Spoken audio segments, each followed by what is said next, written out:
Welcome back students. आज के इस वीडियो में हम सरफेस केमिस्ट्री का टॉपिक करेंगे। सरफेस केमिस्ट्री का काफ़ी इम्पोर्टेंट टॉपिक है और ये कॉम्पिटिटिव के लिए काफ़ी इम्पोर्टेंट टॉपिक है। जो सरफेस केमिस्ट्री है ये सरफेस के जो फिनोमिनाज हैं इंटरफेस के दो सरफेस के बीच उसको डील करती है। The separating the bulk phase by hyphen or slash. जैसे interface between solid and gas में be represented by solid oblique gas, तो इससे जो हाइफन पाते हैं जो स्लैश पाते हैं ये साइन है सरफेस केमिस्ट्री का। The bulk phase that come be across a surface chemistry में बी प्योर कंपाउंड और solution. The interface are normally few molecule thick but its area depend on the size of particle of the bulk phase। Many important phenomena इसमें देखे जाते हैं। जैसे अगर बात करें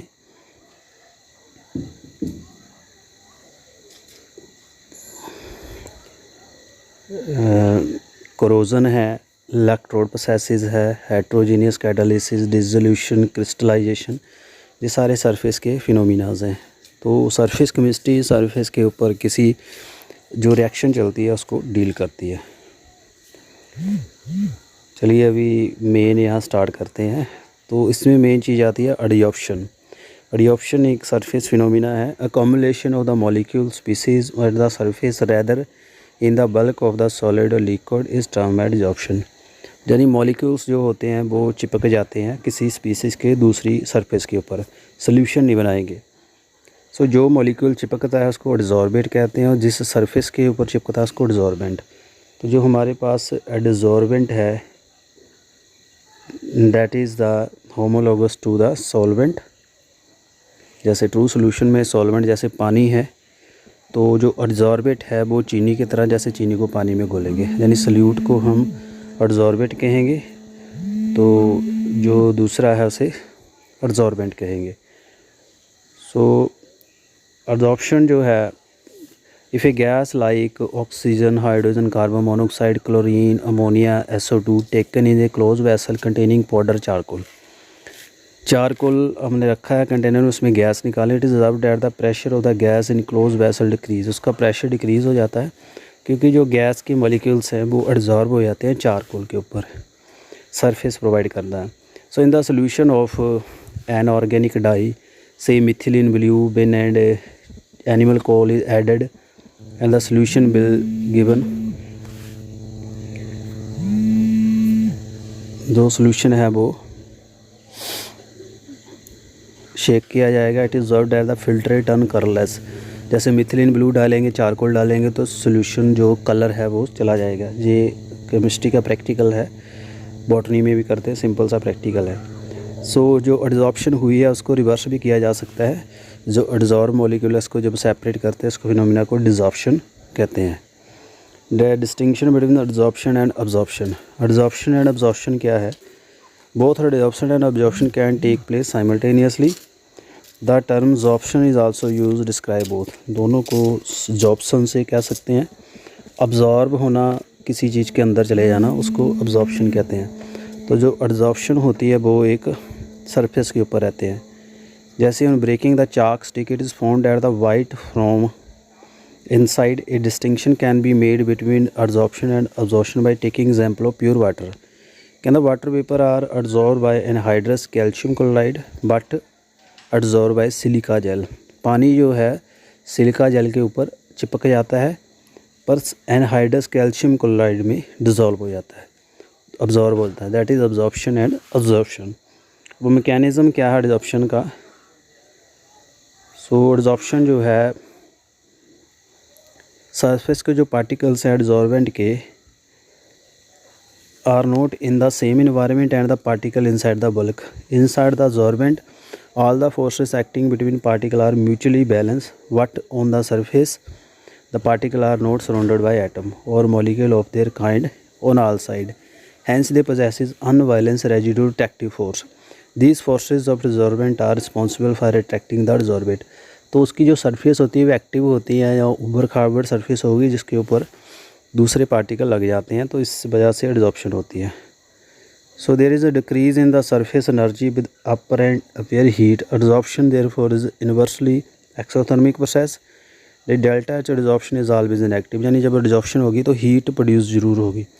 when the gas it dissolve the in movement of molecules की जो है रिस्ट्रिक्टेड हो जाती है। This amount decrease the entropy of gas and absorption के बाद रैंडम मूवमेंट कम हो जाती है। So the amount to decrease the entropy जो डिक्रीज़ होती है of the system a process to be spontaneous. The thermodynamic requirement for that at constant temperature and pressure, जो Gibbs energy है वो नेगेटिव होगी। There is a decrease in Gibbs energy on the basis of equation delta G minus H minus T D S, जो Gibbs energy equation है। Delta G can be negative if delta H has sufficiently high negative value, T D S is positive. So an absorption process which is spontaneous, a combination of these two factors at delta G negative. So as the adsorption proceed करती है तो delta H become less and the less negative and delta H equal to delta TGS। तो जो जैसे जैसे adsorption बढ़ती है तो ये इक्वेशन जीरो हो जाती है, तो डेल्टा जी जीरो हो जाती है। अब adsorption जो है ये बेसिकली इसको कैटेगराइज किया गया दो तरह की है, फिज़िकल adsorption एंड केमिकल। जो फिज़िकल है उसे फिजियोजॉर्प्शन, केमिकल को कीमोजॉर्प्शन। सो कैरेक्टरिस्टिक्स क्या हैं, जो फिजिकल एब्जॉर्प्शन जो स्पेसिफिक नहीं है, इसका कोई स्पेसिफिक इंटरेक्शन नहीं होगी। नेचर ऑफ एब्जॉर्बेट, जैसे गैस सॉलिड पे नेचर पे डिपेंड करती है। लिक्विफाइबल गैस जो है are readily absorb bundle are forces surround near the critical temperature, तो इसमें फिजिकल फैक्टर करते हैं। रिवर्सिबल नेचर होती है फिजिकल, यानी इसको हटाया भी जा सकता है। सरफेस एरिया ऑफ एब्जॉर्बेंट जितना ज़्यादा होगा उतनी फिजिकल एब्जॉर्प्शन होगी। एंट्रोपी एब्जॉर्प्शन की physical absorption is and exothermic, तो उसमें हीट होगी। जो केमिकल एब्जॉर्प्शन है इससे उलट चलती है, उसकी एक तो स्पेसिफिसिटी होती है, पर्टिकुलर स्पेसिफिक सरफेस के ऊपर ही जो होती है केमिकल एब्जॉर्प्शन, और इरिवर्सिबल होती है, एक बार हो जाए दोबारा नहीं। सरफेस एरिया जो है उसको कम में भी ज़्यादा करवाई जा सकती है। तो इसकी इंथैल्पी जो है it is high at an involve chemical bond formation, तो इंथैल्पी जो केमिकल एब्जॉर्प्शन की ज़्यादा होती है, फिजिकल की कम। तो ये डिफरेंस यहाँ से आप याद कर सकते हो। इंपॉर्टेंट फिनोमिना है फिजिकल एंड केमिकल एब्जॉर्प्शन। तो मुझे उम्मीद है आपको इतना क्लियर हो गया टॉपिक। सो आइसोथर्मल एक कर्व बनती है एब्जॉर्प्शन आइसोथर्मल, जैसे इसमें क्वेश्चन दी है एब्जॉर्प्शन की। एक्सपोन एम जो है इसको फैक्टर कहते हैं, तो ये लॉगरिथमिक कर्व होती है। लॉग एक्सपोन एम को log K plus 1 upon N log B. तो वेरिएबिलिटी जो फ्रेंडली आइसोथर्म जो है इसको एक्सपोन पी को इसको प्लॉट करके निकालते हैं। तो ऐसे हम इसका जो ग्राफिकल रिप्रेजेंटेशन भी देख सकते हैं। तो Ben 1/n equal to 0 एक्सपोन M is constant. So the absorption जो है is independent of pressure. Ben 1/n equal to एक्सपोन M 1 है, तो प्रोपोर्शन है, तो इसका मतलब प्रेशर के अकॉर्डिंग जा रही है। तो ये प्रेशर एंड टेम्परेचर के पैरामीटर यहाँ डिसाइड होते हैं। Absorption from the solution phase, the expanse of the absorption decrease with increase in temperature, extent of the absorption increase with increase in surface area, expanse of absorption depend on concentration of solute. तो ये factor जो है यहाँ पे जज करते हैं। अब एब्जॉर्प्शन के क्या फ़ायदे हैं। एब्जॉर्प्शन जो है production of the high vacuum create हो जाता है। जैसे हमने कोई गैस हटानी है तो उसमें चारकोल रख देंगे तो गैसेस ख़त्म हो जाएगी, तो डिजॉल्वेंट सरफेस और भी। गैस मास्क बनाने में control of humidity, silica aluminium पानी अब्जॉर्ब हो जाएगा कमरे का। Removal of colouring matter from solution, heterogeneous catalysis, separation of inert gases, in curing disease, बीमारियाँ कई जर्म किल होते हैं। फ्रोथ फ्लोटेशन प्रोसेस में जो डिस्टिलेशन प्रोसेस है, एब्जॉर्प्शन इंडिकेटर, क्रोमेटोग्राफिक एनालिसिस, तो ये इसके फ़ायदे हैं। उसके बाद आता है कैटालिसिस। कैटालिसिस होता है जो फास्ट रिएक्शन को कैटालिसिस कहते हैं। सो पोटाशियम जो क्लोरेट है when heated strongly decompose slowly giving dioxygen, तो डिकम्पोजिशन एंड टेम्परेचर रेंज होती है। However when the little manganese oxide is added, जब इसमें मैग्नीज ऑक्साइड ऐड कर देंगे MnO, द डिकम्पोजिशन जो है काफ़ी तेज़ हो जाती है। तो मटेरियल अगर ऐड करने से या कुछ अदर केमिकल ऐड करने से जो रिएक्शन को फास्ट करवाना, उसको कैटालाइसिस का नाम देते हैं। So the systematic study of effect of various foreign substance on the rate of chemical reaction जो है उसे ब्राजीलियस ने देखा था, तो उसने टर्म दी थी कैटालिस्ट। Promoter and poison. जो रिएक्शन को बढ़ाते हैं उसको प्रोमोटर का नाम देते हैं, जो कम करते हैं उसको पॉइजन कहते हैं, यानी कई रिएक्शन रुक जाती है। जैसे हैबर प्रोसेस है, मैन्युफैक्चर अमोनिया मोलिब्डेनम जो प्रोमोटर का काम करता है, तो ये रिएक्शन बढ़ाता है। उसके बाद बात हम करते हैं homogeneous catalyst and heterogeneous catalysis. बहुत ही इंपॉर्टेंट टॉपिक है, ये दिया हुआ है सिलेबस में, तो इसको ध्यान से देखिएगा। होमोजीनियस जो कैटालिसिस है, when the reactant product and the catalyst are in same phase. जब दोनों रिएक्शन सेम फेज़ में हो, जैसे लिक्विड हो या गैस हो, उसको होमोजीनियस कहते हैं। जैसे oxidation of sulphur dioxide, SO2 gas है, ऑक्सीजन गैस है। Hydrolysis of methylene acetate, liquid में होगी, जहाँ एक्वस में होगी, तो ये होमोजीनियस है। सो सेम फेज़ में अगर कैटालिसिस होता है उसे होमोजीनियस कहते हैं। हेट्रोजीनियस होता है जिसमें reactant and catalyst are different phase. जैसे यह SO2 गैस है तो प्लाटिनम जो है ये सॉलिड है, तो अलग अलग फेज़ में होते हैं। Combination between die nitrogen and di hydrogen, तो इसमें सॉलिड आयरन लिया है। ओस्टवाल्ड प्रोसेस जो है जिसमें नाइट्रोजन ऑक्साइड बनता है, नाइट्रिक एसिड बनता है, तो इसमें भी देखिए प्लाटिनम सॉलिड है, तो that is the but be called the heterogeneous catalyst. So मुझे उम्मीद आपको समझ आ गया होगा। सो एडजॉर्प्शन थ्योरी क्या है इसकी, जो अगर हेट्रोजीनियस कैटालिस्ट की देखिए, जो diffusion of the reactant to the surface of catalyst, adsorption of the reactant molecule on the surface of catalyst, occurrence of the chemical reaction on the surface, desorption of the reaction product from the catalyst surface, diffusion of the reaction product away from the catalyst surface. The surface of the catalyst, unlike the inner part of the bulk, has a free valency which provide the seat of chemical force of attraction. तो ये यहाँ पे theory दी हुई है heterogeneous catalyst की। तो यहाँ देख सकते हो adsorption of the reacting molecule forming the intermediate product बनते हैं। जैसे कैटालिस्ट सरफेस है, इसके फ्री वैलेंस है, A एंड B रिएक्टेंट है, तो जब इंटरमीडिएट बनता है तो A एंड B दोनों रिएक्टेंट लग जाते हैं, तो उसके बाद प्रोडक्ट बन जाता है, तो कैटालिस्ट फिर बाहर चला जाता है। ये कैटालिस्ट की रिएक्शन है, जैसे बायोलॉजिकल प्रोसेसेस में एंजाइम को हम देखते हैं। तो इम्पॉर्टेंट फीचर क्या है सॉलिड कैटालिस्ट के, एक्टिविटी, सिलेक्टिविटी, ये फीचर्स हैं इसके।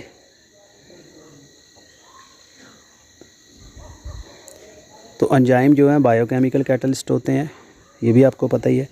एंजाइम की जैसे शुगर केन है, केन शुगर को इन्वर्टेज एंजाइम ग्लूकोज फ्रैक्टोज में बदलता है, ग्लूकोज को जाइमोज इथाइल अल्कोहल में बनाता है, स्टार्च को डाइएस्ट्रेज माल्टेज में बदलता है, माल्टेज माल्टोज को तोड़ता है ग्लूकोज में, यूरिएज जो यूरिया को अमोनिया एंड कार्बन डाइऑक्साइड में बदलता है, मिल्क से दही बनता है, ये भी एक एंजाइमेटिक प्रोसेस है।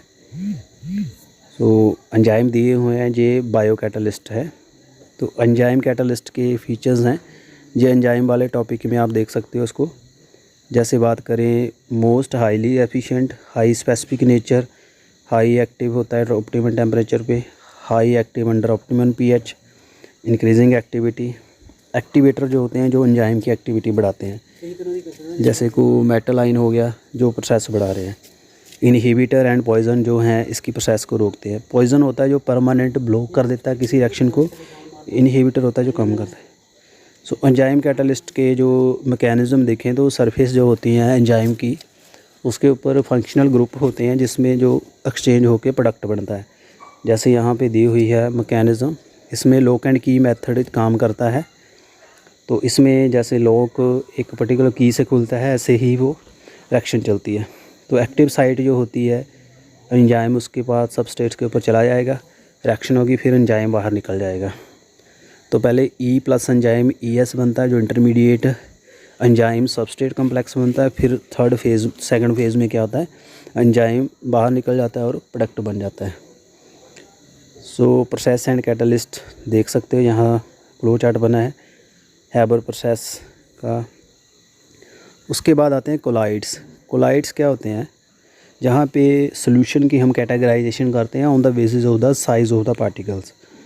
सो साइज़ की अगर बात करें, जो कोलाइडल पार्टिकल्स हैं उसका जो साइज़ है, जो कोलाइडल पार्टिकल्स हैं उसका लार्जर साइज़ होता है, सस्पेंड रहते हैं, वो सेटल नहीं होते। कोलाइड एक हेट्रोजीनियस सिस्टम होता है, disperse phase and dispersion medium. Disperse phase होता है जो सल्यूट होता है, डिस्पर्सन मीडियम जो होता है सॉल्वेंट। तो इनकी जो रेंज होती है 1 से लेके 1000 नैनोमीटर, 10⁹ 10⁶ मीटर। जो कोलाइडल पार्टिकल होते हैं वो उसका surface area per unit mass ज़्यादा होता है। कोलाइडल पार्टिकल जो है उसको कैटेगराइज करता है फिजिकल स्टेट के ऊपर, nature of interaction, type of particle.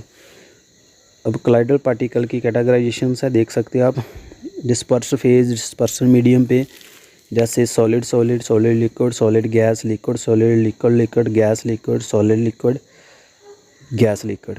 Type of colloid लिखा है, जैसे solid, sol, aerosol, gel, emulsion, aerosol. जहाँ एग्जांपल ली है, emulsion milk, hair cream, butter, aerosol fog, mist cloud, insecticide spray, foam में फ्रोथ, विप्ड क्रीम आती है। तो उसके बाद out of the various type colloid के दिए हुए हैं, इसमें कॉमन सोल होते हैं, जैसे सॉलिड इन लिक्विड, जेल होते हैं लिक्विड इन सॉलिड। तो जो सॉलिड जब लिक्विड सॉलिड हो जाता है उसको सोल्स कहते हैं, जब जेल में लिक्विड सॉलिड हो जाता है उसे जेली जैसी है। इमल्शन होता है लिक्विड इन लिक्विड, जैसे मिल्क है। सो इसके depending upon lyophilic and lyophobic भी आता है। लायोफिलिक होता है जो सॉल्वेंट अट्रैक्टिंग, लायोफिलिक है सॉल्वेंट रिपेलेंट, यानी लायोफिलिक पानी में डिज़ोल्व हो जाएंगे, लायोफोबिक पानी में डिज़ोल्व नहीं होंगे। दो तरह के कोलाइड होते हैं depending on the type of particle. Multi molecular colloid, macromolecular. अगर हम मल्टी मोलिकुलर देखें तो इसका साइज़ 1 से 1000 नैनोमीटर है। तो एग्जाम्पल देखें, गोल्ड सोल में contain particle of various size having many atom, sulphur sol consist of particle. तो ये मल्टी आ गया। मैक्रो में जो है साइज़ ज़्यादा होगा, जैसे सेलुलोज आ गया, रबड़, synthetic rubber, polystyrene. Associated colloid उसे मिसल्स कहते हैं, जो एसोसिएट होते हैं। जैसे क्रिटिकल मिसल टेम्परेचर होता है जिसके ऊपर मिसल्स बनते हैं, जो डिटर्जेंट एंड सोप काम करते हैं। एग्रीगेट पार्टिकल मिसल्स बनाते हैं, these are no associated colloid. तो इसमें ये जो क्राफ्ट टेम्परेचर है इसके ऊपर ही कलता है। And above the CMC on the dilution the colloid revert back, यानी क्राफ्ट टेम्परेचर के ऊपर प्रोसेस होगी, अगर CMC हो जाएगा तो प्रोसेस रिवर्स हो जाएगी। मिसल फॉर्मेशन देख सकते हो, जो सोडियम स्टीरेट जो हैं, ये हाइड्रोफिलिक टेल है। तो ऐसे हाइड्रोफिलिक हाइड्रोफोबिक रिएक्शन होती है। तो जो डर्ट पार्टिकल्स हैं वो सेंटर में आ जाते हैं। तो ये क्लीनिंग एक्शन है सोप एंड डिटर्जेंट का, देख सकते हो। ग्रीस जो दी हुई है क्लॉथ पे लगी हुई है, ये B है स्टीरेट आइन। तो C है grease droplet surrounded by stearate, जो ग्रीस की ड्रॉपलेट है उसको अंदर सराउंड कर लिया है स्टीरेट, जो एसिड होते हैं, फैटी एसिड। और कोलाइड बनते कहते हैं केमिकल मेथड से भी बन जाते हैं, जैसे यहाँ दिया डबल डिकम्पोजिशन ऑक्सीडेशन से। तो AS2S3 फेरोसाइड ऑक्साइड, ये कोलाइडिक पार्टिकल है। इलेक्ट्रिकल से ब्रिज आर्क मेथड है, ये भी मेथड है बनाने का। पेप्टाइजेशन बहुत इंपॉर्टेंट टर्म है, peptization process of converting the precipitate into colloid solution by shaking the dispersion medium in the presence of small amount of electrolyte, यानी जो प्रेसिपिटेट को कोलाइड बनाना को इलेक्ट्रोलाइट पाके, तो जो इसको कोलाइड बना देता है उसे पेप्टाइजिंग एजेंट का नाम देते हैं। प्यूरिफिकेशन कैसे करते हैं? The process use for reducing the amount of impurity to requisite minimum known as purification colloid. Dialysis भी हो जाती है। डायलिसिस जैसे किडनी के पेशेंट की करते हैं, जब किडनी काम नहीं करती, क्योंकि हमारा जो ब्लड है वो कोलाइडल सोल्यूशन है, उसमें यूरिन में बेसिकली जो इम्प्योरिटीज़ आते हैं, प्रोटीन्स एंड RBCs बैक चले जाते हैं। बट जिसकी किडनी काम नहीं करती, सारा कुछ यूरिन में आ जाता है, तो उसको प्योर करने के लिए मशीन में डालते हैं, तो प्रोडक्ट बाहर निकल जाता है इम्प्योरिटीज़, और कोलाइड जो यूजफुल मटेरियल है वापस चले जाते हैं। तो इसमें सेल फोन मेम्ब्रेन भी होती है, इसको डायलाइज़र कहते हैं। डायलिसिस सेपरेशन, इलेक्ट्रोडायलिसिस इलेक्ट्रिसिटी से, अल्ट्रा फिल्ट्रेशन से भी करवाते हैं, इलेक्ट्रिसिटी प्रोवाइड करा के। प्रॉपर्टीज़ क्या हैं? कोलिगेटिव प्रॉपर्टीज़ है इसकी, जो कंसंट्रेशन के ऊपर डिपेंड करते हैं, जो कोलिगेटिव ऑस्मोटिक प्रेशर वगैरह। टिंडल इफेक्ट होती है, जो कोलाइडल पार्टिकल्स होते हैं जो लाइट को स्कैटर कर देते हैं, ये टिंडल इफेक्ट है। ये आपने पढ़ा है छोटी क्लासों में। सो टिंडल कोन बन जाता है, जो प्लेन पोलराइज लाइट है वो स्कैटर्ड हो जाती है। Diameter of disperse particle is not much smaller than the wavelength of the light. Refractive index, ये चीज़ें इफेक्ट होती हैं। सो टिंडल इफेक्ट को डिस्टिंग्विश किया गया था कोलाइडल पार्टिकल के लिए ट्रू सोल्यूशन से जिगमॉडी ने। तो यूज़ टिंडल इफेक्ट, उसे स्प्रे ऑपरेटस बनाया था अल्ट्रा माइक्रोस्कोप। उसके बाद कलर जो है, कलर के ऊपर भी हो जाते हैं। ब्रोनियन मूवमेंट भी कोलाइडल पार्टिकल शो करते हैं। Brownian movement zigzag charge particle का नेगेटिव एंड पॉजिटिव चार्ज वो भी होता है। सो ये प्रॉपर्टीज़ है जिसके ऊपर सेपरेट करते हैं।